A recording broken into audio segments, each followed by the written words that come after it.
Welcome back to the Money Goddess podcast.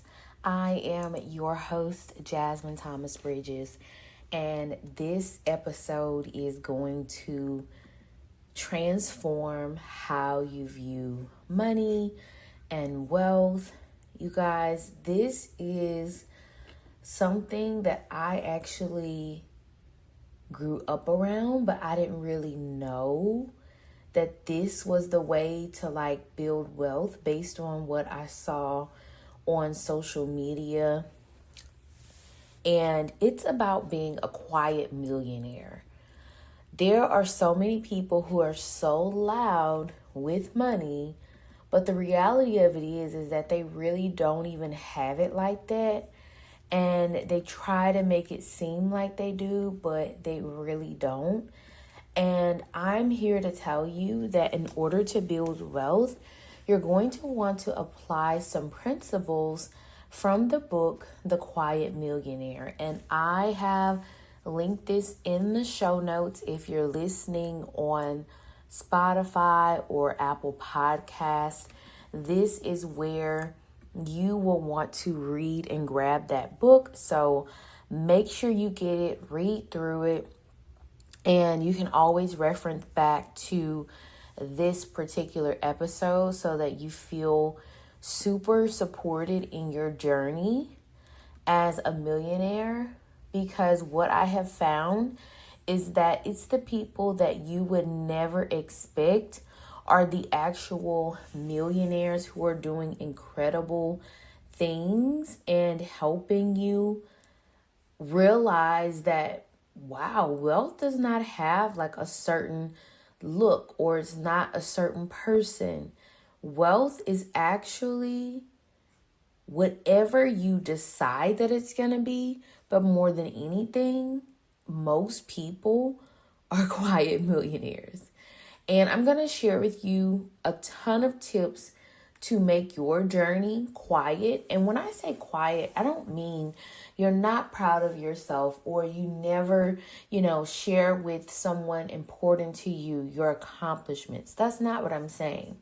The quiet millionaire is a person of sophistication and class, and they have a way about doing things that just makes sense, right? Like they're not trying to flaunt and flex in front of everyone or try to prove to the world that they're worthy, all of a sudden because they've made a certain amount of money.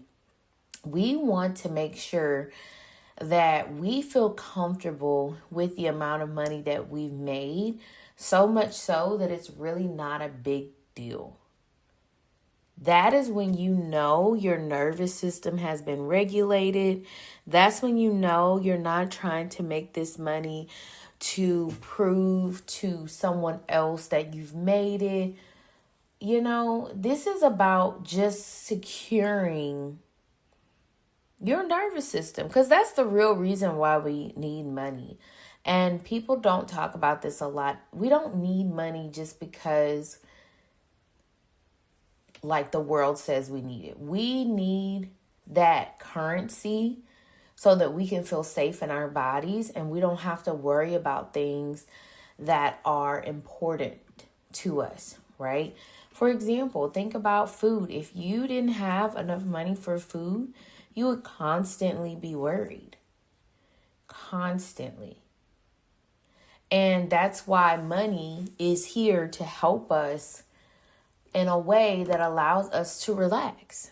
That is why that millionaire is so quiet, because their nervous system is so well regulated. They don't need to talk about everything that they've done or what they're doing. They don't need to be the loudest person in the room. They're actually relatively quiet because it's not something that they want to talk about all the time. It's just a part of who they are. Like if something is just a normal part of you, you don't think about it 24/7. In fact, you are pretty chill about it. And the truth of the matter is, those people who choose to live in this way are typically more happy than people that you see who are always showing everything they have. Those are people who will share their numbers constantly, or they'll share their new bag, they'll share their new shoes, they'll share all these things. And nothing's wrong with celebrating. That's not what I'm saying, but you know the difference. And we want to make sure that we are using these tips from the book, The Quiet Millionaire, to really help you step forward into this new era. There is a new era of millionaires that have evolved over the years, and those millionaires are not your typical people that you see out in the front. Those millionaires that we have today are mostly people that have a 401k in some capacity, or a Roth IRA. And we're going to get into that a little bit deeper. But those are your average, normal millionaires. Those are the people that we are learning have so much money that it's insane. And they didn't necessarily build these multi-billion-dollar businesses like Jeff Bezos or Mark Zuckerberg. These are your everyday people that include people that are teachers, like I was. You're talking about people that are in professions that don't pay a lot, but they have built up retirement that is helpful for them, and they haven't touched it, and they constantly contribute. Those are your quiet millionaires.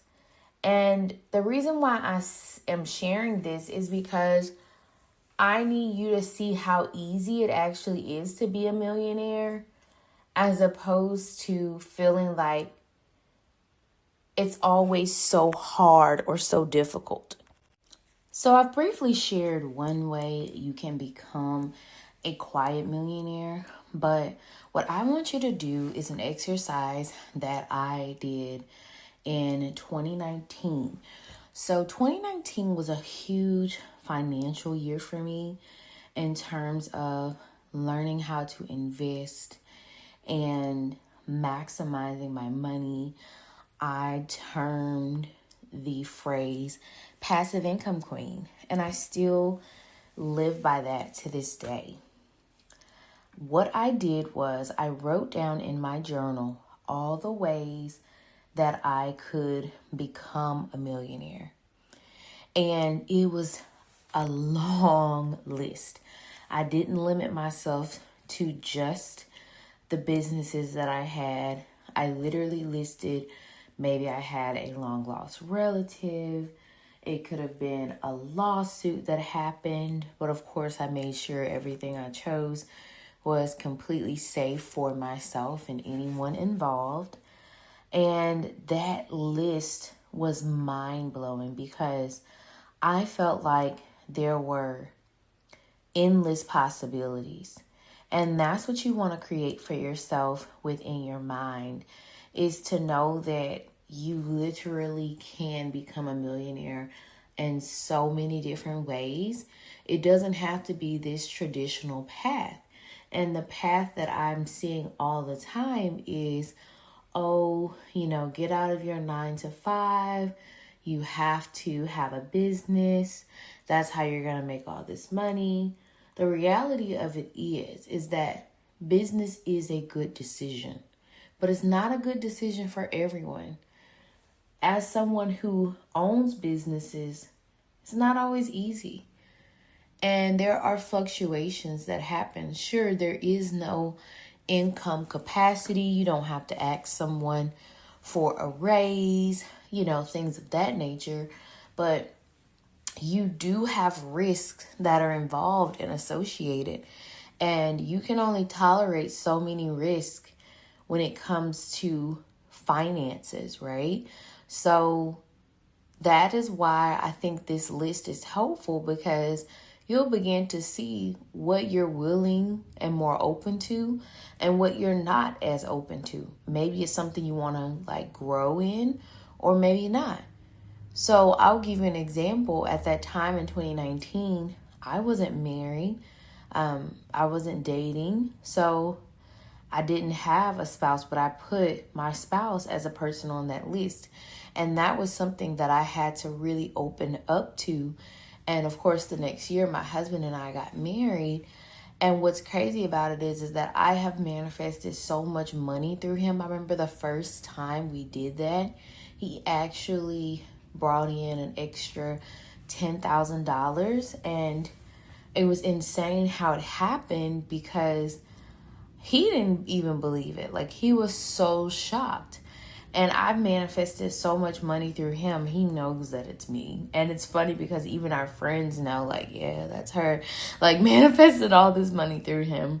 And that is a blessing of having an amazing, woman in your life. Like, you're always going to be financially blessed. That's just a part of it. But it's just so crazy because the ways that it comes is not like one traditional way. It has to happen like this. And I know some people get stuck and hung up on that. So write out your list, and that's going to help you bring something that I call like fluidity with money, meaning that you're creating this flow, right? So when you have a flow with money, you're not so stuck on this is how it has to happen, because it doesn't have to happen that way. Of course, we may want things a certain way, but listen, when you surrender to the divine will find the least resistance. So whatever path has the least resistance, that is usually how it will come. That's why for my husband, it's easy. Why? Because I see that as passive income. I don't have to work for it. You know what I mean? And I'm the passive income queen. Just like for me as well in this era of my life, all of my businesses are passive. I don't really have an active income business that I'm on all the time and I'm doing. No, like if I spend any amount of time in my business, it might be 1 to 2 hours a week. And that's about it. Like, I'm not interested in spending long hours. That used to be my thing. I used to love being super active in my businesses, doing this and doing that, but that's just not where I'm at right now.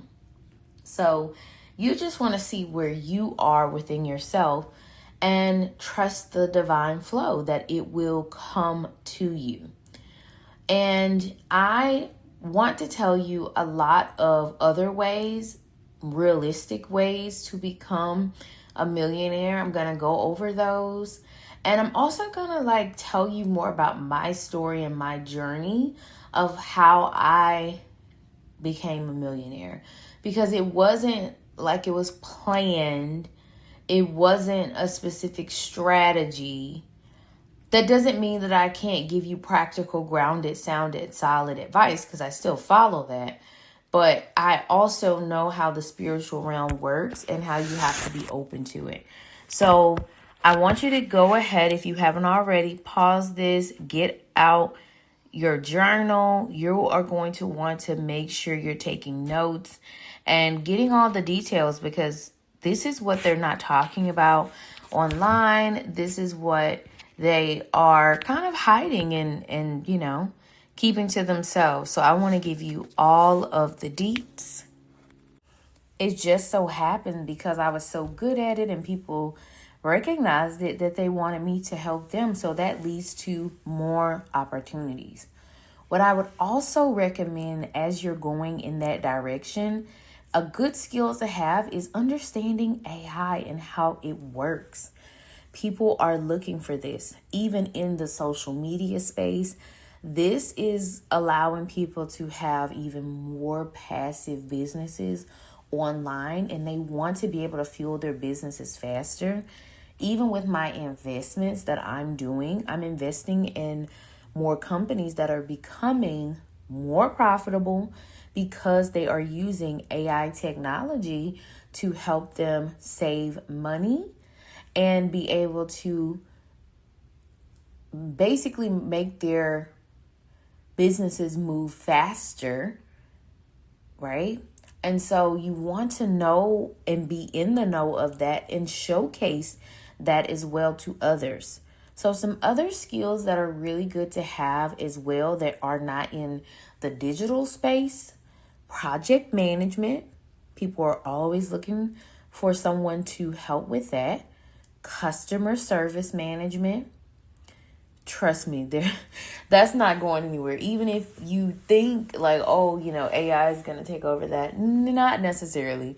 You can never get rid of the human behavior of having someone to help serve you. Like that goes, whew, people will come back to your business because they felt the love from someone, the care, the concern. That having that good experience is everything. And lastly, a great skill to have is public speaking. I cannot go on and on about it because that's how I make my money. It's from talking to you guys all the time and talking in other ways as well. So I really think that that is going to take you to that next level that you want to go into and build that quiet millionaire status. That's where you want to be. You don't necessarily need to be loud. You don't need to make millions of dollars like Mark Zuckerberg or, anything like that. You need to find what works for you. Out of those 3 areas, that's where you're more likely to make your money. And of course, as I said, when you write your list, you may find that you make it in another way. God has a way of putting things in our lives at a certain time in a certain season, and it's going to be what it needs to be for you.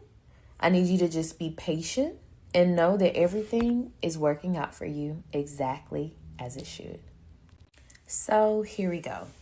I love to tell my story of how I grew up in poverty, my background, because a lot of people have thoughts on how like I am now, and they really don't know much about my background, and they have these assumptions, and I understand that. I mean, I understand my astrology and what things look like, but I'm here to tell you that my background is the total opposite of what you would think of. So my 3rd great grandmother on my mother's side was a Native American woman. We are from the Blackfoot tribe.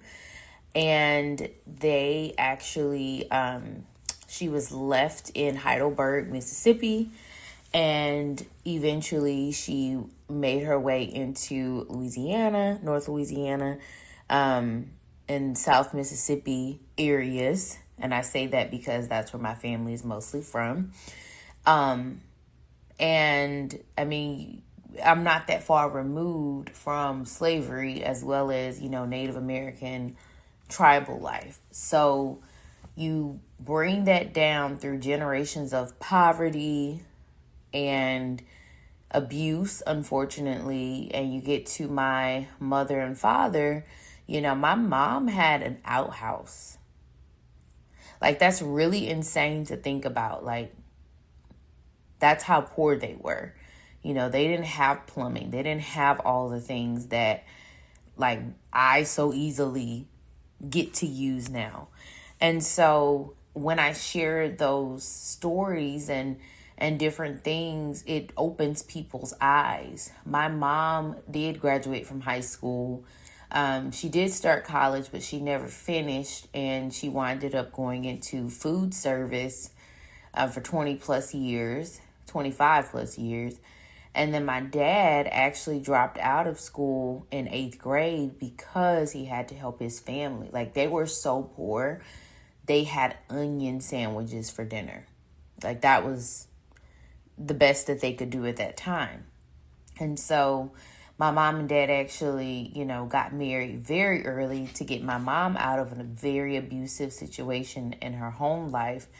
And moving forward, they had us, and my dad did go back to get his GED when I was probably 2, and then he got his associate's degree in welding. I think I was 4. And so my dad basically like turned his life around type situation. And he was always a hustler. Like, even when he was in school and he wasn't making a lot of money, it's just amazing to think about how he would ask my mom. So he got his unemployment check and he would give it to my mom. And he would like say, go, make groceries. And if you don't mind, get me $5 worth of peanuts and I'm going to boil them and sell them at school. And he would boil those peanuts and sell them to make extra money for our family. Crazy. Like, he had this entrepreneurial spirit. And I also know too, because my husband and my dad, their birthdays are a day apart. They had that Taurus provider energy. And it's crazy to see it now that I'm, 30 plus years removed from remembering some of those things. And I see like that I got that entrepreneurial spirit from my dad, but also from my mom as well. Because she always hustled in some way, shape, or form to make ends meet for her girls, especially after my dad passed away when I was 9 years old.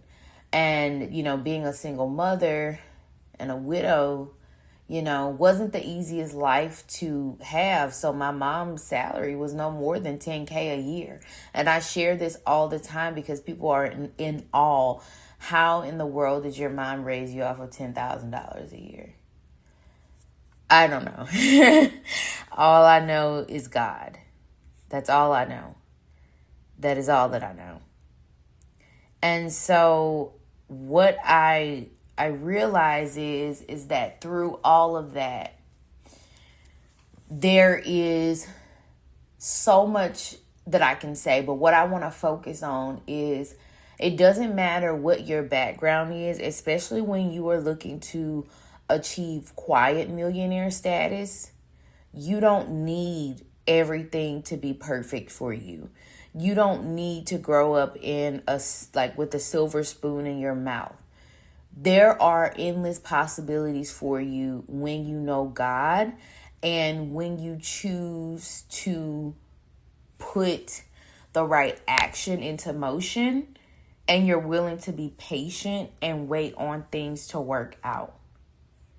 And I believe that is probably one of the best reasons why I've seen so much success is because, number one, I am an action taker. Number two, I'm very consistent. Number three, I'm willing to wait on God. The last one is the hardest. Being willing to wait on God is the hardest because I think it's honestly because of society.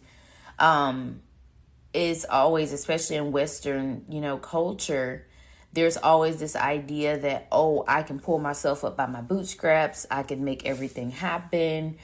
But I actually now am learning, and I'm so thankful for this. You don't have to do everything yourself. Allow God to do some things for you.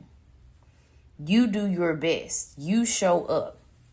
But then you give the reins to God on how things happen and you take away that control factor. That's the most important thing that I believe our society could use because they got it on, baby, you need to hustle, you need to stay up all night and do all these things and da-da-da. Like, they're going to tell you that. But they're not going to tell you about divine timing and about alignment and how things work.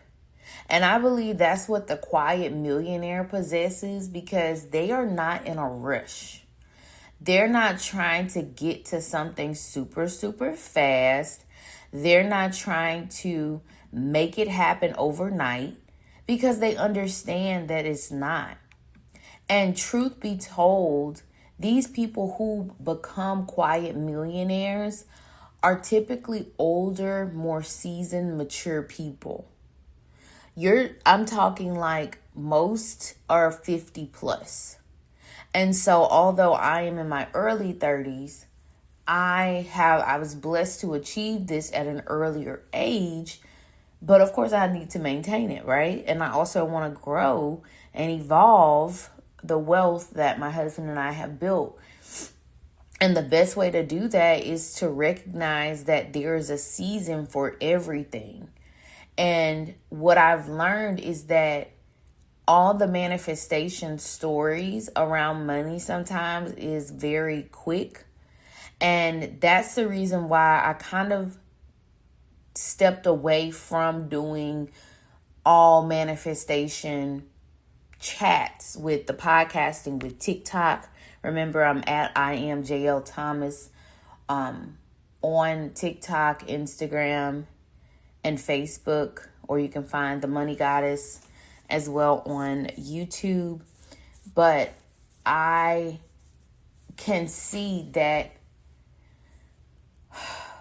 it's not allowing you to let things happen as they may, and I learned this through my own life. As I mentioned to you all, I did not come into wealth immediately. So I, of course, struggled heavily in college. My mom really didn't have a lot to give to me. And I will also say she had other obligations at the time too. And so I was a seriously broke college student. Thankfully, I made my way to a university that paid for me to go to school. I got a ton of scholarships. I literally, I was so blessed and so fortunate, not to have to pay for schooling. But that didn't mean that it didn't come with its hardships, because I was so involved. I had so many classes. I could not work as much as I wanted to. And I was a student athlete, all of those things. And the reality of it was, I knew when I was in college, I had to get it. I had to get it, and I also, most people that are those quiet millionaires are the people that had to get it. They're not the people that had a whole lot. And so fast forward, then I got out of college. I was making around 40 to 45K. And what's crazy though is that I want to share this about even being the quiet millionaire. I remember putting maybe $500 to maybe $1,000 into one specific account, and now it's grown to over $5,000, and that's only been what, 9 to 10 years. And that is, oh my gosh, that tells you the growth, the power of the growth, and that didn't happen overnight. I could have looked at that man, this money ain't finna do nothing. I could have had that perspective, which is what a lot of society has. We want everything so quick, so fast, because we feel like we need it right now. And a lot of us don't need the things that we think we need right at that moment. And I just want you to sit with that alone. And that can make you a millionaire. Just that thought process. If you recognize that there are some things you really don't need, and you're just wanting something it could be for the right reasons or the wrong reasons. But if you needed it, you would have it at this moment. And some things you don't. And adopting that mindset and principle is going to take you much higher in your journey of bringing in your $1 million woman or man era. Most of my listeners are women, so. But I really think you can apply some of these principles, and that's why I share a lot of my story. I share a lot about myself, because it's not about the amount of money that I made. It's about the person that I developed into, and I remembered who I was. And when I say I remember who I was, I remember myself in a spiritual way. We all come here on this earth for a reason. We sign certain contracts in the spiritual realm of what we're going to achieve while we're here. And when you understand something of that magnitude, you can be able to move through life in a better way. And you can actually achieve so much more when you don't allow yourself to go into victimhood, because things got hard for me, even as I expanded into my career. My first year teaching was absolutely terrible. but I learned so much about people, about myself, about my profession. And the next year, started my business. And that business took off, and I had thankfully made a pretty good amount of money that I was able to generate. The brand, all the opportunities that I have now, 10 years later, is all due to that, being able to put myself in those positions. But I went through a lot of hardships. I went through a lot of tough times. However, that taught me who I needed to be and how I could evolve into a better person. It allowed me to learn about how money works, how timing works. And now that I'm in a new era where I have really grown to understand money, and I'm sharing this with you guys eventually, I'm going to be releasing a book on financial wisdom. Not going to go into too many details here because it's still a work in progress, but that is something that I am looking forward to sharing, because there's so much more I think this world needs to know about, and how the world is changing. And I want you guys to be set up for success. So I'm going to go over the 3 things that you need to have success in that realm and be able to have the financial, I'll say financial capacity that you are desiring. Because I believe a lot of people say they want so much, but they don't have the capacity because they haven't even taken, any of the steps. But these are the top 3 ways that most people find themselves wealthy. And I've already shared the first one, which was dealing with a 401k or a Roth IRA. Now listen, yes, these are helpful, but what's most important is that you understand how to invest. You have to know the best timing to invest, and it does take time. So every 7 to 10 years, your investment typically doubles within these markets, right? Through a 401k or a Roth IRA. The reason why I say Roth is because that is a pre-tax opportunity, not pre-tax, I'm sorry, after-tax opportunity, as opposed to a traditional IRA, which is pre-tax dollars. So Roth, you don't have to worry about paying taxes on that when you withdraw. So that's why I say Roth IRA. And again, all of this information that I'm sharing with you is a part of my masterclass series, Position to Prosper. So you'll want to make sure to check that out at shesworthy.org/prosper. It's so much to learn, but I'm just going to touch on a couple things. So when you're investing, you want to look at how much money you're willing to invest, whether it's each week or each month or for the year. You need to see the limits, because there are, with Roth IRAs, the limit is, I believe, $7,000 if you're 50 and younger. And then if you're older than 50, it's $8,000. And your 401k, I will have to check on that exact number. I believe it's $23,000. Don't quote me on that. Please make sure you go and check out all information on this yourself. Please. I am not your financial advisor. I am speaking on what information I know and what has worked well for me. But with that, you want to make sure that your investment is at an amount that you feel comfortable with. So, for example, just investing $300 a month over roughly 30 to 35 years can put you in the $1 million sweet spot. That's not bad. That's not bad at all. That's a really good amount.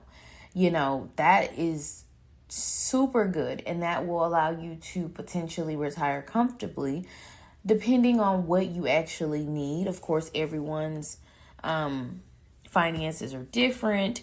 You may need more than that, but that's not a bad amount, right? And that's at roughly a 7 to 10% return year over year. And you're also adding in that money each month. So it's just compounding and compounding, right? Or let's say you're not ready to invest at that amount just yet. Maybe you only want to do like $10 a week and build yourself up. It's better than nothing. While I am a big proponent of moving into strong saving, making sure that you have really, really good habits with that. You're using high yield money market accounts or interest bearing accounts in some way, shape, or form. Getting in the market is the most prominent way that people are able to maximize their money and returns. Now, the next one I'm going to share with you is pretty traditional, but millennials have started to change things on this. But I will say, make sure you get into the market. And the reason why it's better to get into this market is because the portfolios are diversified. You're not simply just investing in one stock and putting all your eggs in one basket. It is all pretty much balanced. And you also want to think about what you want to focus in on. And that's why it's good to talk to a financial advisor to be able to help you plan for how you want to invest. So I know typically in your 20s and 30s, it's going to be very aggressive investing versus your 40s and 50s. Things can kind of like be on the opposite end. You're not as aggressive because you want your money to balance itself out. So even if, let's say that the market, goes down and it's absolutely, terrible, guess what? You have time to get your money back up. So do keep that in mind. And that's why I always talk about liquidity. So even though, yes, you need to invest, you also want to make sure that you have liquidity, which is access to cash in the event that things do not turn out exactly how you need them to go with timing in the market, right? Because let's say you're retiring at 65 and all of a sudden at 64, we have a market crash, right? So you might not, like maybe 2 years before you had tons of money in your account. Now you've kind of had a loss and you're getting ready to retire. Those are things you have to consider, like, oh, well, do I have the extra cash to sustain me until the market goes back up, right? So those are lots of things that your advisor can talk to you about. And eventually, guys, I will share this too. I am going to be moving into more of the financial market role, being an advisor, because these are things that I'm very passionate about and I know so much about from doing my own finances, and also helping other people. I'm really, really, really good at this. I love to learn and study it. So yeah, if you are interested, feel free to reach out. Let me know and I will be more than happy to share. You have my socials. You can also email me, shesworthy2017@gmail.com. Okay, so here's the next way that most people become a quiet millionaire. Real estate. Yes. And the reason why I say it's different now is because real estate is not a path that many millennials are jumping on as quickly as when we had, Gen X and baby boomers, because prices were so different. I would even say maybe 20 years ago, prices were so different. You can buy a home for such a low cost. It was almost insane to rent when you could buy a home for such a great price. Things were more manageable. You didn't have inflation. All of these things now is so different. And that is why real estate for millennials perspective is not there. However, people are still doing it and it is highly beneficial. So my husband and I purchased our home. Within a year, we had already gained equity of over 120K. And that is almost unheard of. We just winded up buying it at the right timing. Whew, divine, you guys, divine. Like, and I know some people are more right brained, and they're like, wait a minute, like what? Like, like they're too logical, and I'm not. I have a lot of logic and reasoning, but I also know that right side of the brain and the divinity and, the creative process. I understand it. So anyway, that was huge. And people are still seeing that. Even if they're buying, now they're seeing their liquidity in their home equity is insane. And I love to hear the stories of this, because it just goes to show you, like, this is an awesome investment. And you typically are going to make your money back a little bit more quickly in real estate with that equity, because there are different things you can do. So there are lines of credit that you can get in equity in your home. You can pull that equity out of your home if you want to refinance, especially if you're wanting to get a lower interest rate. Especially now the interest rates are higher. I don't think they're truly ever going to go back down to what they were, but they may go down a bit. So you can refinance, take the equity out of your home. Some people take that equity out and go buy another home, so they have rental properties. Some people take it out to help with retirement. Maybe they want to do renovations to their current home, and that adds value. Real estate is, even if it looks different in how people are approaching it, it's not going away. Everyone has to have a place to live. Like, that's just understood, right? And as I also mentioned, though, you guys, I do want to share this Fundrise, which I always talk about this on the platform. And if you look in the show notes on the Money Goddess podcast, whether it's on Spotify or Apple Podcast, you will always see this information here. Now, Fundrise is a crowdfunding way to invest in real estate, as well as AI tools, innovation, because right now, you guys, this is 2026. You all saw the boom in AI in 24, especially in 25. So you want to take advantage of that and have a balanced portfolio and be making money and being profitable.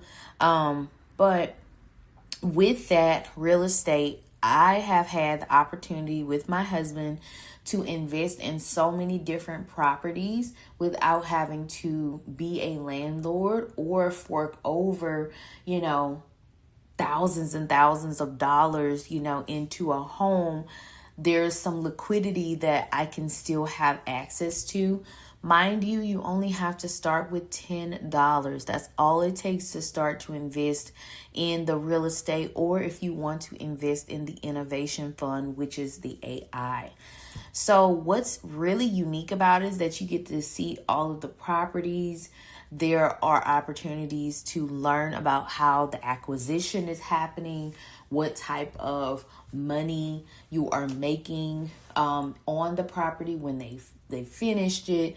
It's really, really cool to see that portfolio grow.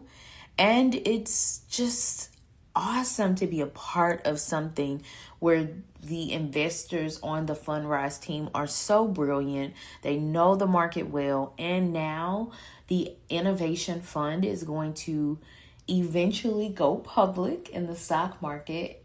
And once the shareholders have their votes. And yeah, this could be a really, really big thing that's happening. And you want to be a part of that. you can be able to make some money from that IPO. You guys, this is incredible. So make sure you click on that link if you want to become an investor in Fundrise and build up your portfolio. Now, I want to talk about with real estate and buying a home.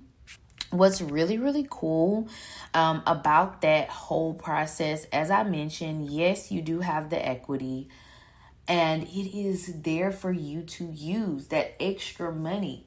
And it's crazy because I know my mom, she bought her house.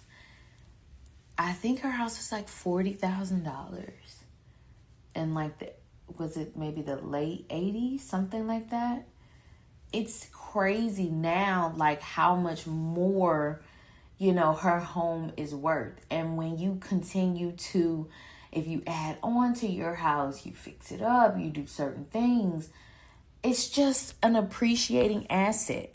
And when you have those appreciating assets, you find yourself in a good position. If there's ever something that happens wrong, you have a money issue, whatever, you literally can take that and use it in a way to be able to help you, even if it's to fund your kids for college, whatever. Or if you decide, I want to live here forever, you still have that money. You have access to it. Or if you sell it, and you decide, hey, I want to move somewhere else. Or, maybe you're older and you're retired. Because I know my husband and I, he's probably going to just come with me because he's that type. But I want to live in another country someday, but to know that we have our home that we can sell, we could live off of that money for years and years. So again, that's a quiet millionaire move that people don't necessarily always talk about. People want you to buy a home because it's just the thing to do, but they don't tell you the beauty of it. And yes, it is a risk, right? As all things are, but the risk is relatively low when you know how to buy right and with the proper timing. So keep that in mind. Now, I want to share with you the last way that most people become millionaires. So we talked about using 401k or Roth IRA, real estate, and now I'm going to tell you a way that I think is important for every person, and that is starting a business. Now, starting a business, please, you don't have to go in wanting to make $1 million today. Please don't do that to yourself.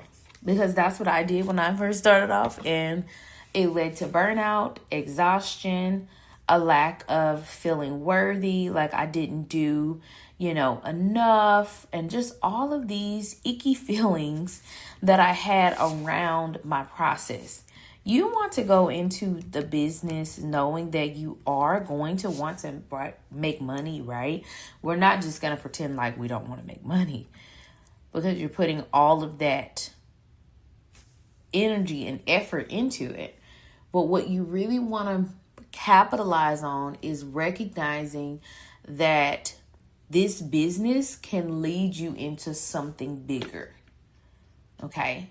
Keep that in mind. Every action that you are taking can put you into rooms you never knew you would be a part of. You could even meet people that you didn't even know existed. I literally have people. What's crazy is that in my businesses, now that they are more passive than ever, I have people who visit my website all the time, just sending information, things, wanting to connect. And these are some pretty amazing opportunities that I get to have. And that's the crazy thing. I'm not even putting energy into it, and it's just happening. And that is the beauty of starting a business. You become known for something. And you might even become known for something in your career. That is true. I'm not going to negate that. But what I have found is that when you have that business and you're known for those things, that is a continuous extra set of revenue that is coming into you, and you don't have to go through someone else with your job, right? Because your job, you have clauses, you have things, you have ways you have to do it through them. But when it's your business, it's through you. You are the owner. You are the one that people pay. You are the one that is in control of the process. You have that freedom. That quiet millionaire has an unknown freedom that people don't recognize sometimes because they're not experiencing it. And that's what a business does for you. Yes, careers are important. Yes, having a 9-to-5 is everything. Your 9-to-5 can fuel your business. It did for me. And it's my 9-to-5 is a part of the reason why I have such great contracts in my businesses. If I wouldn't have had that, I would not have had the network or the people. And that's the beauty of it. And you want to make sure that you capitalize on that. But start your business. Even if you have no idea what you want your business to be, I am going to share with you some things that are potentially profitable as skills to have. But you just start the business. And also, too, you guys, that business helps you with your taxes. And make sure you have a certified personal accountant that can help you. But that helps you save money on your taxes. There are certain write-offs that you can do. The list goes on and on of the benefits of a business. The list goes on and on. So first off, I do want to share this. You need to be willing to learn new skills. If you're going to start a business, you gotta learn new skills. And as I say, skills pay the bills. Yes, we want to have certain experiences. We want to have degrees. I'm not knocking those things because that is having a degree, oh my gosh, has been very 3 degrees has been very beneficial to me. Like, I'm not going to lie, but I know those skills are what pays. So for example, one of my businesses is in tutoring. Tutoring is a skill. It's not something I got a degree in. It's a skill that's in high demand. People need tutors. So that makes sense. You have to find skills that align with maybe your career and what you've already worked in, had experience in, and find ways to make that more profitable for you. So I want to share with you a couple of new skills that would be super helpful for you to break into. Okay. One is digital marketing. Digital marketing is not going out of style. It is not going out of style. So when you look at digital marketing, it also embodies social media content creation and management. So I'm going to kind of put those two together interchangeably as I'm talking about it. And I do teach about this in my Position to Prosper, in my Position to Prosper Masterclass series. But digital marketing allows you to be known online for something that you do. And you get to be able to help people in that niche and become the expert. And what digital marketing does is give you brand visibility. That is the biggest thing. When you have brand visibility, that's why I'm always getting all of the views on my website, even though I am not, none of my businesses are active right now. I'm not, when I say active, I mean I'm not actively working in them. My team is either working in them or I've automated it to where it works itself. But I still get tons of interactions, tons of traffic. And if I was to get back active, the traffic would be insane. So that's my whole point. I've built so much momentum. It's still moving forward. And that's what you want to do in digital marketing. you get on different social media platforms and you build content around what your focus is. So for me right now, my focus is in finances. So on TikTok, I talk about stocks to purchase. I talk about different investments. I share about life insurance, different IPOs that are coming to the scene. And I talk about strategy all within my brand of abundance and elegance, and those are things that are helping people. And guess what? I have had opportunities to manage people's social media content, even though that's not my intent. Like, that's not what I came into, doing all the time.